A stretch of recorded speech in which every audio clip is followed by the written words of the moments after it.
ফাইজিতা ফাওয়া খায়রুকা, তুমি যদি আরো বাড়াতে পারো তোমার জন্য উপকার হবে।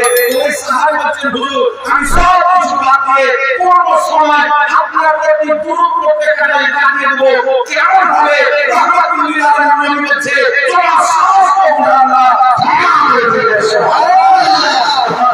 তাহলে কি বুঝা গেল? সাহাবী রাসূলকে একটা শিক্ষা দিচ্ছে তুমি যখন জিকির আজকার বাদ দিয়ে বিরত ওয়াদাকে বাদ দিয়ে আমার প্রতি দুরূদ করতে সময়কে কাটিয়ে দাও, আল্লাহ তোমার সব গুনাহ মাফ করে দিবে। কেন করে দিবে? নবী পাক সাল্লাল্লাহু আলাইহি ওয়াসাল্লাম বলছে শুনো আমার প্রতি যখন দুরূদ করবে আমার দুরূদের মধ্যে আল্লাহর জিকির আছে, আমি মুহাম্মদ রাসূলুল্লাহ সুবহানাল্লাহ। যখন আমার প্রতি দুরূদ করবে আল্লাহর জিকির আছে, আমি নবীর জিকির আছে। আল্লাহুম্মা আল্লাহর নাম আসলো কি? জি আল্লাহর নাম আসলো কিনা? সাল্লি আলা মুহাম্মদ, নবী পাকের নাম আসলো কি? আমার প্রতি যখন দুরূদ করবে আল্লাহর গুণগান হবে, আমি মুস্তাফার গুণগান হবে। আল্লাহ তাবারক ওয়া তাআলা এমন গুণগানকে পছন্দ করে না যেখানে শুধু আল্লাহর গুণগান হলো, মুস্তাফার গুণগান হলো না, আল্লাহর জিকির আজকার হলো, মুস্তাফার জিকির আজকার হলো না। আল্লাহ ওই জিকিরকে ওই গুণগানকে পছন্দ করে না। তাই আহলে সুন্নাত ওয়াল জামাত যুগ থেকে যখন আল্লাহর জিকির করে লা ইলাহা ইল্লাল্লাহ লা ইলাহা ইল্লাল্লাহ হাজার বার বলে একবার কমপক্ষে বলে মুহাম্মদ রাসূলুল্লাহ সাল্লাল্লাহু আলাইহি ওয়াসাল্লাম, আল্লাহ পাক খুশি হয়ে যাবে।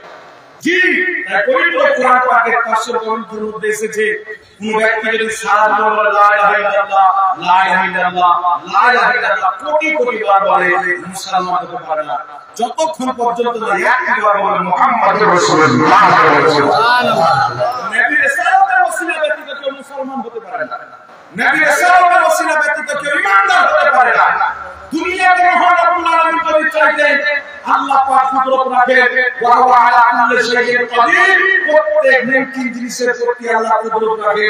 আল্লাহ যদি চাইতে কোরআন ডাইরেক্ট দিয়ে দিতে, আল্লাহ যদি চাইতে ডাইরেক্ট নামাজ ফরজ করে দিতে, আল্লাহ যদি চাইতে ডাইরেক্ট রোজা ফরজ করে দিতে।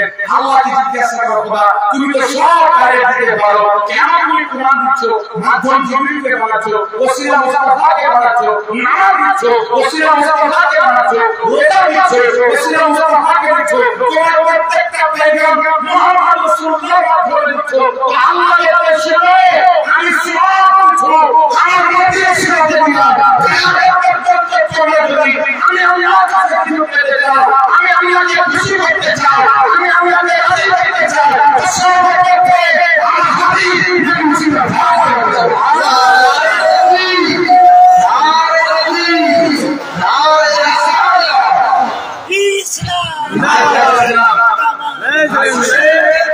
সাল্লাল্লাহু আলাইহি ওয়াসাল্লামের বিনা ওসিলাতে আল্লাহ কিছু ডাইরেক্ট দিয়েছেন।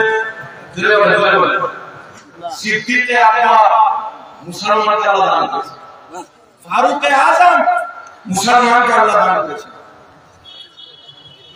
উসমান গনি মুসলমানকে আল্লাহ দান করেছেন, মাওলা আলী শেরে খোদা মুসলমানকে আল্লাহ দিয়েছেন, শহীদ আযম ইমাম হোসেন মুসলমানকে আল্লাহ দিয়েছেন, হযরত বিলাল হাশিম মুসলমানকে আল্লাহ দিয়েছে।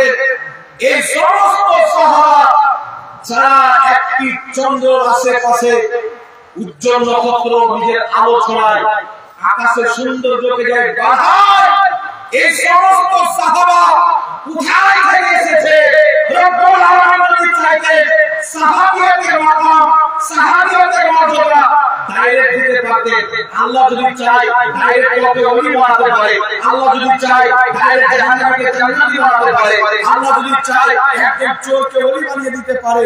এক উদাহরণ মিসাল আমাদের কাছে রয়েছে, হযরত বিশরে হাফিকে আল্লাহ পাক ডাইরেক্ট বেলায়েতের মাকাম দিয়েছিলেন। মুহাম্মদ আলামিন চাইলে সব কিছু করতে পারে, কিন্তু আল্লাহ হচ্ছে মুস্তাফা। আমি সব চাইতে বড় গুরুত্ব, সব চাইতে ভারী কালাম পবিত্র কোরআন দিয়েছি, তোমার মাধ্যমে দিয়েছি। আমি সিদ্দিক দিব, তোমার মাধ্যমে দেব, তোমার মাধ্যমে সব কিছু দেব, ইসলামের দেশে তোমার মাধ্যমে দেব। যত সাহাবিয়াতের মাকাম আমি আল্লাহ দান করব, যারা তোমার চেহারা দেখবে আমি আল্লাহ তাকে সাহাবিয়াতের মাকাম। আল্লাহ এই নিজামটা চালু করেছে, মহান রব্বুল আলামিন সিস্টেমটা চালু করেছে। কেন? যদি আপনি চিরকাল নামাজ পড়েন আল্লাহ ওয়ালা তো হতে পারেন, সাহাবী হতে পারেন না। যদি আপনি চিরকাল দান দেন, দানি হতে পারেন কিন্তু সাহাবা হতে পারেন না। সাহাবারা প্রত্যেক বছর যদি হজ করে হাজী হতে পারেন, সাহাবা হতে পারেন না। তাই বর্ষের সংগ্রামী কুতুবে রাব্বানী মুহিউদ্দিন আব্দুল কাদের জিলানী গাউসে আযম রাদিয়াল্লাহু তাআলা আনহু মায়ের পক্ষ থেকে নবী বংশের লোক, বাবার পক্ষ থেকে নবী বংশের লোক, জীবনে কোনো নামাজ কাজা করেননি, তাহাজ্জুদের নামাজ পর্যন্ত ছাড়েনি। উনি আল্লাহর ওলি তো হয়েছে কিন্তু সাহাবী হতে পারেননি। কেন? আল্লাহ বলেন মুস্তাফা তুমি আমাকে দেখে যাও, আমাকে দেখার পর আমি আল্লাহ তোমাকে এত দান দেব, তোমার জাহিলি হায়াতে যারা ইমানের চোখে তোমাকে দেখে নেবে আমি আল্লাহ জাহান্নামের প্রতি হারাম করে দেব। সুবহানাল্লাহ। যারা নবী ইমানের চোখে দেখেছেন সাহাবা হয়েছে। বড় বড় আবিদ, বড় বড় সাহাবী দুনিয়া থেকে গিয়েছে, কেউ সাহাবী হতে পারেনি। তাই খবরদার নবী মুআজ্জম নূরে মুজাসসাম সাল্লাল্লাহু আলাইহি ওয়া সাল্লামকে কেউ নিজের মতো করে ঈমান ধ্বংস করবেন না, কেউ সাধারণ ঈমান ধ্বংস করবেন না। কেন? আমার আপনার চেহারাকে 80 কোটি বছর যদি দেখে সাহাবী হবে না। আমার নবীর চেহারাকে 1 সেকেন্ড যদি দেখে না ঈমানের শহীদ ইন্তিকাল করে আল্লাহ দরবারে সাহাবী আদম হয়েছে। আর সাহাবীকে প্রত্যেক সাহাবীর সঙ্গে আল্লাহ জান্নাতের ওয়াদা করেছেন। নবী পাকের চেহারা দেখলেন, একজন সকালে ঈমান আনলেন, বেলা 10টার সময় ইন্তিকাল করলেন 10:30টার সময়। মাত্র কিছুক্ষণ নবী পাকের চেহারা দেখলেন, কোনো নামাজ পাননি, রোজা পাননি, হজ জাকাত কিছু পাননি। উনার মর্তবা হচ্ছে এক রাতে 500 রাকাত নফল ইবাদত করনে ওয়ালা ইমামে আযম আবু হানিফা হয়েছে। সুবহানাল্লাহ। এশার দিতে 40 বছর ফজর নামাজ আদায় করনে ওয়ালা আব্দুল কাদের জিলানী চাইতে তার বেশি ফজিলত কেন? এটা তাকওয়া এবং তাহারাতের মাধ্যমে পাওয়া যায় না, এটা মুস্তাফার চেহারা দেখার মাধ্যমে পাওয়া যায়। আর কিয়ামত পর্যন্ত যারা তাকওয়া গ্রহণ করবে, পরহেজগার গ্রহণ করবে, আল্লাহ ওলি কেউ আব্দুল কাদের জিলানী আছে গাউসে আযম হয়ে যাবে, কেউ মুহিউদ্দিন আছে গরিব নওয়াজ হয়ে যাবে, কেউ আহমদ রাজা আছে আল্লাহ হয়ে যাবে। সুবহানাল্লাহ। তাকওয়া ছেড়ে হয়ে যাবে। সুবহানাল্লাহ। চেহারা দেখেছে নাম হয়েছে। সুবহানাল্লাহ। আমার আপনার নবীর মত হতে পারি না হবে, একজনের মত হবে না। ওই আসলে আমাদেরকে দ্বীন ইসলামে দিয়েছে। তাহলে আপনি চিন্তা করেন, আমার মতন কিছু মৌলবী বলছে যে সব জিনিস আল্লাহ ডাইরেক্ট দিতে পারে। এই পারি পারে না, পারি না, আল্লাহ সব ডাইরেক্ট দিতে পারে, ডাইরেক্ট শুনতে পায়। আমাদের চামড়া চাইতেও তার ইলম কুদরত তার নিকটে আছে। তাহলে সেই মহান রব্বুল আলামিন ওনার দরবারে নবী সাল্লাল্লাহু আলাইহি ওয়াসাল্লাম, আল্লাহ নেক বান্দা রাসূলের নাম বলে যুক্তি দিয়ে বলে তাহলে ওর কথা অনুযায়ী আল্লাহ পাকের ডাইরেক্ট কিছুই দেয়নি। তাহলে আল্লাহ পাক কি করেছেন? ওর যদি ফাতোয়া দেন তো আল্লাহ পাকের উপর নাউজুবিল্লাহ আস্তাগফিরুল্লাহ নাউজুবিল্লাহ আস্তাগফিরুল্লাহ, ওর যুক্তি অনুযায়ী এটা প্রমাণ হবে আল্লাহ নাউজুবিল্লাহ আস্তাগফিরুল্লাহ, এটা আমি মুখে আনতে পারছি না। আল্লাহ কি ভুল করে?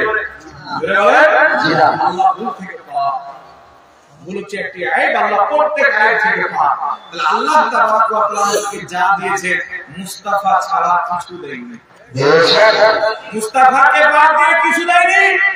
ইসলামের মধ্যে সর্বশ্রেষ্ঠ জিনিস হচ্ছে আল্লাহর তাওহীদ, লা ইলাহা ইল্লাল্লাহ, আল্লাহ ছাড়া কেউ ইবাদতের যোগ্য না। এটা সর্বপ্রথম তাওহীদ।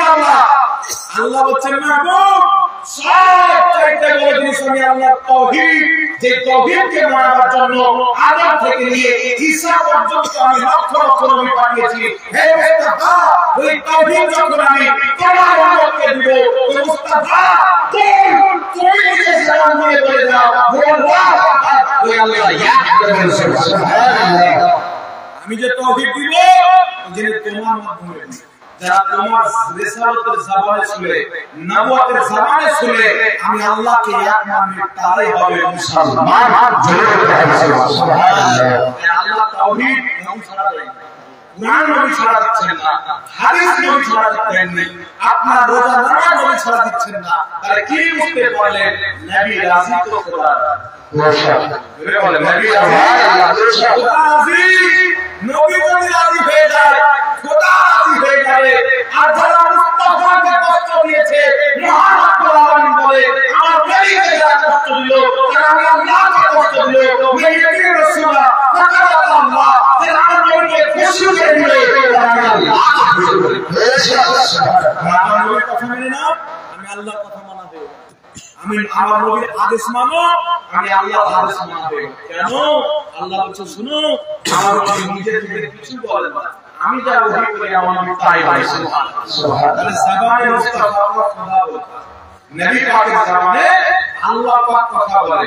তাই আপনাদের কাছে একটা বুঝানোর উদ্দেশ্য আছে। এখানে ক্লিয়ার হয়ে গেল যে দুনিয়াতে আপনি যে কোনো আমল করেন যদি রাসূল পাক সাল্লাল্লাহু আলাইহি ওয়াসাল্লামের ওসিলা বাদ দিয়ে দেন আপনার